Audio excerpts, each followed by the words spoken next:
தான் இருந்தாரு. தற்போது வந்து தலைமையில வந்து திடீர்னு அவரை வந்து நீக்கிட்டு தர்மசெல்வன்ற ஒருத்தர் வந்து போட்டிருக்காரு. அவர் நேற்று வந்து இந்த ஆய்வு கூட்டத்தில் வந்து என்ன சொல்லியிருக்காருன்னா, தலைமை சொல்றதா இதுக்கப்புறம் எல்லா நிகழ்வுகளையும் கேட்கணும். அதாவது மாவட்ட ஆட்சியர் எஸ்பி இவங்களுக்கு பேச்ச கேட்டாதான் இவங்க பதவியில நீடிக்க முடியலன்னா தூக்கிடுவேன்னு சொல்லிட்டு ஓப்பனா செயற்குழுல வந்து பேசியிருக்காரு. அந்த ஆடியோ இப்ப வைரல் ஆயிட்டு இருக்கு. அதை எப்படி பாக்குறீங்க? ஒரு திமுக மாவட்ட செயலாளர் நினைச்சா எஸ்பியோ மாத்த முடியுமா? எல்லாத்தையும் தூக்கி அடிச்சிருவாங்க. முடியும். ஏன்னா திராவிட மாடல்ல எதுவும் முடியும். ஏன்னா கதவுக்கு சமன் அனுப்ப முடியும்,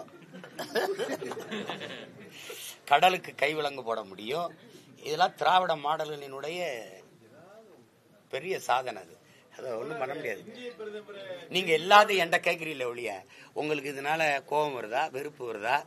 ஏன்னா அவ்வளவு மாவட்ட செயலாளருக்கு இவ்வளவு அதிகாரம் இருக்குன்னா மாவட்ட ஆட்சியரை விட அவருக்கு அதிகாரம் இருக்குது அப்படின்னா எங்க திரும்பி செல்கின்ற தமிழக அரசியல் தலைவர்களுக்கும் தமிழக முதல்வர் திரும்பி செல்கின்ற விஜய்க்கு என்ன வித்தியாசத்தை பாக்குறீங்க?